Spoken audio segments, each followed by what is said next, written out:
नमस्कार। सबसे बड़ा सवाल देख रहे हैं आप, मैं हूं आपके साथ पूजा। अमेरिका के राष्ट्रपति डोनाल्ड ट्रंप की राजनीति को अगर एक लाइन में समझना हो तो कहा जा सकता है शोर ज्यादा असर कम। वो ऐसे नेता हैं जो हर फैसले को बम की तरह पेश करते हैं, लेकिन जब उस बम का धुआं छटता है तो हकीकत ये सामने आती है कि ना अमेरिका को कोई बड़ा फायदा मिलता है, ना ही भारत को कोई नुकसान। H-1B वीजा फीस बढ़ाने का फैसला इसी पैटर्न की ताजा मिसाल है। ट्रंप प्रशासन ने अचानक ऐलान कर दिया कि जो कंपनियां भारत से या अन्य देशों से आईटी प्रोफेशनल्स लाना चाहती है, उन्हें अब पर एम्प्लॉय $1 लाख यानी कि करीब 88 लाख रुपए फीस देनी होगी, जबकि यह फीस पहले सिर्फ $2000 से $5000 के बीच थी। लेकिन 24 घंटे के अंदर अमेरिकी प्रशासन ने यह साफ कर दिया कि यह नियम केवल नए आवेदनों पर लागू होगा। पहले से वीजा पर काम कर रहे लोगों को इससे कोई फर्क नहीं पड़ेगा। यानी पहले बम फोड़ा गया, फिर उसी बम की पिन खींचकर कहा गया कि डरना मत, पुराने लोग तो सुरक्षित है। और यही टैरिफ को लेकर भी हुआ। अमेरिका ने भारत पर टैरिफ बम फोड़ा, भारत के खिलाफ बयान दिया, फिर पलटी मारकर बार बार भारत से अच्छे रिश्ते की बात करते नजर आए डोनाल्ड ट्रंप। पीएम मोदी को great prime minister, good friend बताने लगे। और अब पूरी की पूरी उम्मीद है कि जिस तरह से टैरिफ पर भारत अमेरिका बातचीत के साथ आगे बढ़ रहा है, ट्रंप अपना फैसला वापस ले लेंगे। पर सवाल यह है कि ट्रंप को आखिर हो क्या गया है? ट्रंप की असली नीति क्या है? दोस्ती या फिर धोखाधड़ी? आज अमेरिका भारत के बीच रिश्तों को ही समझेंगे। चर्चा के लिए मेरे साथ स्टूडियो में मौजूद है कैपिटल टीवी के एग्जीक्यूटिव एडिटर राजीव जी। सर, आपका बहुत बहुत स्वागत है। डोनाल्ड ट्रंप को क्या हो गया है? बार बार वो इस तरह के फैसले क्यों ले रहे हैं? देखिए, डोनाल्ड ट्रंप भ्रमित हो गए हैं, जो स्थितियां पैदा किया है। और इस बीच जो भारत को लेकर उनके मन में विचार चल रहे थे कि भारत और अमेरिका के बीच के संबंध में हम कैसे स्थापित करें कि ये दोनों के बीच बराबरी का संबंध नहीं हो सकता। दोस्ती की बात तो अपनी जगह है, लेकिन अमेरिका को लग रहा था कि ऐसा ना हो जाए कि दोस्ती की बात करते करते लोग समझना शुरू कर दें कि जैसे अमेरिका जैसे भारत, ये दोनों देश महाशक्तिशाली देश है, अर्थव्यवस्था मजबूत है, सैन्य ताकत मजबूत है और दोनों में बराबरी का दर्जा है। तो इसने सोचा अब भारत के लिए कुछ ऐसा करना चाहिए ताकि लगे कि नहीं नहीं, भारत और अमेरिका की दोस्ती तो है, लेकिन ऐसा नहीं है कि अमेरिका के वर्चस्व से अलग भारत फ्री फॉल पूरी दुनिया के स्थितियों के अनुसार चलेगा। ये हमारे आदेश का पालन करना ही पड़ेगा, हमारे सामने झुकना ही पड़ेगा। जैसे इजराइल को लेकर है, अमेरिका के अंदर ये भावना है। इजराइल एक मजबूत देश माना जाता है। पूरे अरब कंट्री के बीच में सारे चारों तरफ से मुस्लिम कंट्री, उसके आगे क्रिश्चियन कंट्री और बीच में एक यहूदी देश, छोटा सा यहूदी देश। और वो इजराइल अपने दम पर खड़ा रहता है, लेकिन फिर भी अमेरिका के सहयोग की जरूरत है। अभी इजराइल और ईरान के बीच संघर्ष चला और उसमें जब अमेरिका की मर्जी हुई, B-2 बम्बर भेज दिया। अमेरिका की मर्जी हुई, ट्रंप ने कहा नहीं नहीं, अब इजराइल और ईरान का सीज फायर होना चाहिए। इजराइल को मानना पड़ा, मजबूरी थी उसकी। लेकिन भारत और पाकिस्तान के बीच संघर्ष हुआ। इस बीच ट्रंप ने कोशिश की नेगोशिएट करने की। अब तो पाकिस्तान ने भी कह दिया कि नहीं नहीं भाई, ट्रंप की कोई भूमिका नहीं है, अमेरिका की कोई भूमिका नहीं है, भूमिका हम दोनों के बीच की है। लेकिन अमेरिका ने तो कोशिश की, रूबियो ने कोशिश की, जेडी वेंस ने कोशिश की और भारत के नेतृत्व से बातचीत की। भारत ने कह दिया ये दो देशों के बीच का मामला है, तीसरे की जरूरत नहीं है। अब अमेरिका के यानी ट्रंप के ईगो को ठेस लगा। वो ये दिखाना चाहता है कि नहीं, जैसे इजराइल को आदेश देते हैं वो चुप हो जाता है। हमने एक पीस पैक्ट की बात की, इजराइल मान गया। जैसे दुनिया के और देश, अरब के देशों की औकात नहीं, पाकिस्तान की औकात नहीं, एशिया में उससे लड़ने वाला भारत या चीन, जापान भी ताकतवर है आर्थिक तौर पर, लेकिन सैन्य तौर पर ताकतवर नहीं है। ऑस्ट्रेलिया है जो अमेरिका के सामने खड़ा होने की स्थिति में नहीं है, दुनिया में इतना पावरफुल देश नहीं है। साउथ अमेरिका का कोई देश खड़ा नहीं हो सकता और नॉर्थ अमेरिका में कोई खड़ा नहीं हो सकता। तो ये यूरोप के अंदर ये भावना है, भाई उसको धमकी देते ही रहता है कि देखो नाटो का मेंबर तुम भी हो, लेकिन हम तुम्हें एक तरफा देते नहीं रहेंगे। यूरोप का कोई भी ऐसा देश हो, चाहे कितना भी डिफेंस पावर हो चुका हो, फ्रांस हो, जर्मनी हो या ब्रिटेन हो, ये तीन बड़े देश हैं, लेकिन फिर भी तीनों देश की औकात नहीं है कि अमेरिका को चैलेंज कर सके। ये तो सैन्य पार्टनर है, उसको डर रहता है कि रूस के साथ झगड़ा होगा तो उसमें अमेरिका की मदद की जरूरत पड़ेगी। तो ये पूरे जो परिस्थितियां बदली, इसमें वहीं से ट्रंप को लगने लगा कि कम से कम भारत को एक बार तो दिखाना पड़ेगा, एक बार तो नेगोशिएशन के टेबल पर लाए और भारत के तरफ से इनिशिएटिव हो कि नहीं नहीं भाई हमें माफ कर दो, हम पलट जाते हैं, हम रूस से अब ज्यादा तेल नहीं खरीदेंगे। ये टैरिफ को लेकर चला था, लेकिन टैरिफ पर हुआ क्या? भारत अपनी नीतियों पर आगे बढ़ा। प्रधानमंत्री मोदी ने एक बार भी ट्रंप का जिक्र इस बीच नहीं किया, एक बार भी डायरेक्ट जिक्र नहीं किया, बल्कि जापान के साथ अच्छे संबंध बनाए, दौरा भी किया। ऑस्ट्रेलिया के तरफ से भारत के लिए टैरिफ के लिए आया, भारत और ऑस्ट्रेलिया के बीच के संबंध अच्छे हुए।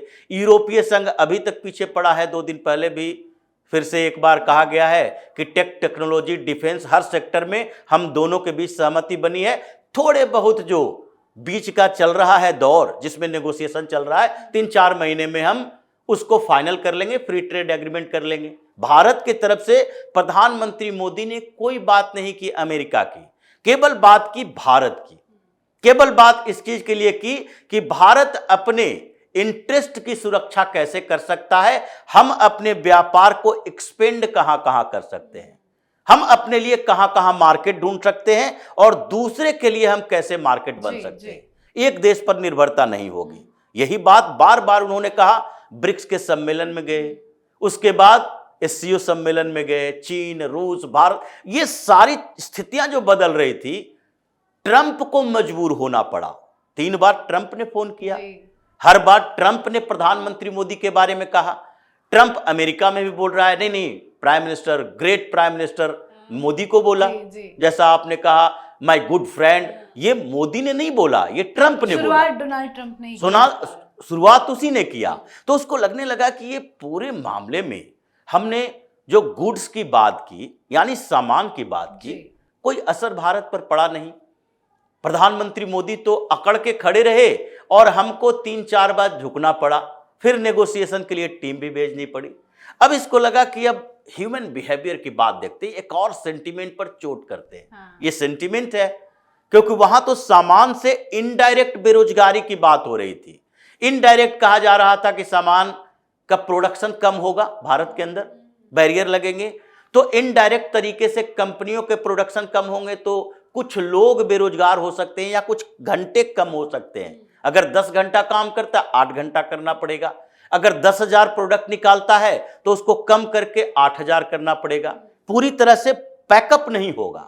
उसने अब सोचा डायरेक्ट सेंटिमेंट की तरफ बढ़ते हैं, मतलब ह्यूमन बिहेवियर, ये जो कहा जा सकता है कि ये साइकोलॉजिकल वार में घुस गया कि नहीं, अब डायरेक्ट ऐसा फैसला लेते हैं जिससे कि लगे कि लाखों लोग बेरोजगार हो जाएंगे भारत में। और ये कौन लोग हैं? ये आईटी प्रोफेशनल हैं, स्किल्ड वर्कर हैं, अमेरिका में काम कर रहा है। तो वो अगर भारत की तरफ जाता है, भारत जाता है, लौटता है, तो ऐसे तो समस्याएं बढ़ जाएगी। मोदी को फिर बैकफुट पर आना पड़ेगा। इसने अब गुड्स के बाद सर्विसेज की बात करनी शुरू कर दी और अचानक से ये फैसला लिया। कोई भी देश दुनिया का, ये अपने देश के अंदर भी, ये तो अंतरराष्ट्रीय बैरियर की बात है, इतने कम समय में इतना बड़ा फैसला कैसे इंप्लीमेंट कर सकता है कि 24 घंटे का समय है, ये 24 घंटे का समय। क्या इस फैसले के पीछे ट्रंप बहुत पहले से तैयारी कर रहे थे? बिल्कुल तैयारी कर रहे थे। ये दो मुहा सांप की तरह है। जिस तरह का ट्रंप की स्ट्रेटजी रही है, ये बाहर से तो दिखाता है क्योंकि इसकी मजबूरी है, भारत के साथ अच्छे संबंध मजबूरी है, लेकिन अंदर से ये कुढ़ा हुआ इंसान है। ये देखता है, इसको कुढ़ होती है कि इतने होने के बावजूद मोदी को झुका नहीं पाए। अभी भी स्थिति वही की वही है, तो कुछ और खुराफात करो, कुछ और खुराफात करो। इनडायरेक्टली हर जगह ये भारत के खिलाफ प्रोपेगेंडा पैदा करता है। यूरोपीय यूनियन को इसने धमकी दी कि हम तुम्हारे लिए लड़ रहे हैं। रूस के खिलाफ हमने प्रतिबंध भारत पर लगाया, अगर 25% एक्स्ट्रा टैरिफ लगाई तो किसके लिए लगाई? यूरोप के लिए लगाई। और तुम हो जो भारत के साथ हो, तुम 100% टैरिफ लगाओ भारत पर। यह दबाव था ट्रंप का, लेकिन यूरोपीय संघ ने कहा नहीं नहीं, ये वही जवाब था, डिप्लोमेटिक जवाब जो यूरोपीय संघ के तरफ से आया। और उसने अमेरिका की भाषा का इस्तेमाल अमेरिका के खिलाफ किया, कहा कि भारत और रूस में क्लोज टाई है, गहरी दोस्ती, नजदीकी संबंध, और नजदीकी संबंधों में अगर एक दूसरे के साथ व्यापार कर रहे हैं तो हम उससे परेशान नहीं हो सकते और उसके खिलाफ हम इसके आधार पर कुछ नहीं कर सकते। तो इसलिए अमेरिका को लगा हम ही यही बात तो बोल रहे थे 3 साल से। आज यूक्रेन और रूस का युद्ध शुरू नहीं हुआ, ये तो 3 साल हो गया है, लेकिन इसके बीच भी आपने हमेशा ये कहा, अमेरिका की तरफ से यही कहा जाता था कि ये भारत और रूस के बीच का इंटरेस्ट है, दोनों के बीच बेहतर संबंध है, तो उस संबंध में हम कैसे प्रतिबंध लगा सकते हैं। वही बात यूरोपीय संघ ने कह दिया।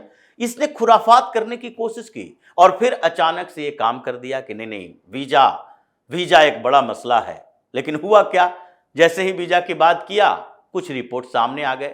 पहले तो अमेरिका के अखबारों ने रिपोर्ट्स दिए और जितने अमेरिका के बड़े वकील, अटॉर्नी, जो बाइडेन प्रशासन में काम करने वाले लोग, पूर्व जज, इन सब से बातचीत की और ये कहा कि भाई ये कौन सा इंटरेस्ट वाली बात है, किसके लिए इंटरेस्ट है, ये भारत के खिलाफ है या अमेरिकी कंपनियों के खिलाफ है, अमेरिका के लोगों के खिलाफ है, और ये कॉन्स्टिट्यूशनल है कि नहीं।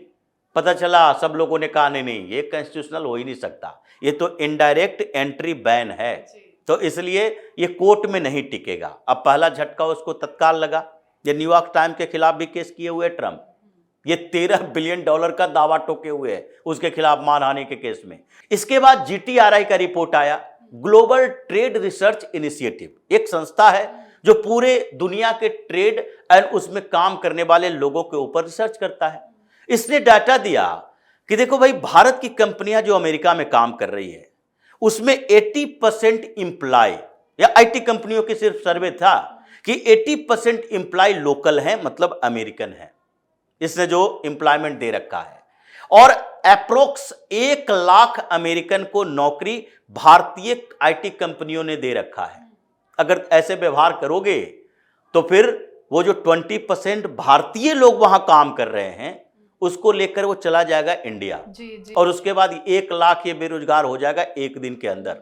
इसलिए बीच बीच का रास्ता अपनाओ, इसलिए वन टाइम फीस की बात की गई और इसलिए कहा गया कि नहीं, ये कियोस्क पैदा नहीं करेंगे, बल्कि ये बात करेंगे कि अब जो पिटीशन दायर किए जाएंगे उसके लिए कहा जाएगा, अब जो कोई रिन्यूअल के लिए बात होगी उसके लिए ये फीस नहीं काम करेगा, बल्कि नए आवेदन जो दिए जाएंगे उसके लिए कहा जाएगा।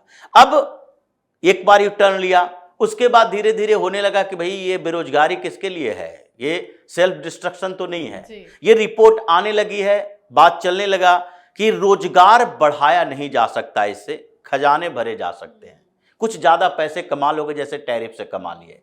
इसलिए अमेरिका की कंपनियों की मजबूरियां बढ़ रही है कि वो जो भारत से या चीन से, दूसरे देशों से टेक्नोक्रेट लाता है उसके लिए उसको ज्यादा पैसा पे करना पड़ेगा। लोकल को रखता है तो वो स्किल वर्कर नहीं है, अमेरिका में वो प्रतिभा उपलब्ध नहीं है जो भारत से लेकर जाएगा जी। इतने ही जानकारी वाले लोग अमेरिका में होंगे तो भारत के एम्प्लॉय से 10 गुना ज्यादा सैलरी लेंगे। तो ये कंफ्यूजन जो क्रिएट हुआ है कुछ दिन के अंदर, अमेरिका की कंपनियां कोर्ट में जाएगी, ये इनको फिर से बैकफुट पर आना पड़ेगा और वहां के लोग, वहां के आज होने लगा है, ये इन्हीं के कांग्रेसमैन, इन्हीं के सीनेटर इसके विरोध में आने लगे हैं और भारत की लॉबिंग जो करता है वहां पर जो भारत के कांग्रेसमैन है, कृष्णमूर्ति ने भी सवाल उठाया, तो इन लोगों ने भी सवाल उठाना शुरू कर दिया है। धीरे धीरे यही हाल होगा, ये वही नेगोशिएशन करना शुरू कर देगा जैसे टैरिफ पर किया है, कोर्ट में भी ये मार खाएगा और भारत फिर से इसको एक और झटका देगी। मोदी तैयार बैठे हैं कि इस बार भी 2-2 हाथ कर लो, आगे भी देखा जाएगा, जो होगा देख लेंगे, लेकिन तुम्हारे सामने झुकेंगे नहीं, बल्कि अमेरिका को फिर से एक बार झुकाकर दिखाएंगे। बिल्कुल सर, बहुत बहुत धन्यवाद सर समझाने के लिए। तो ट्रंप चाहे जितने भी बड़े फैसले ले ले, असलियत यह है कि इनका भारत पर कोई असर नहीं पड़ने वाला। भारत का IT सेक्टर अब केवल अमेरिका पर डिपेंड नहीं है, यूरोप, एशिया और खुद भारत में ही बड़े बड़े प्रोजेक्ट्स चल रहे हैं। डिजिटल इंडिया और मेक इन इंडिया जैसी नीतियों ने भारत को खुद एक स्टार्टअप हब बना दिया है। भारतीय टैलेंट का विकल्प अमेरिका के पास है ही नहीं। अगर भारतीय IT प्रोफेशनल्स ना हो तो अमेरिकी कंपनियां आधे प्रोजेक्ट्स बंद करने पर मजबूर हो जाएगी। यानी ट्रंप का हर बम सिर्फ राजनीतिक आतिशबाजी ही बनकर रह जाता है। तो आपकी क्या कुछ राय है, कमेंट करके लिखिएगा। देखते रहिए कैपिटल TV। नमस्कार।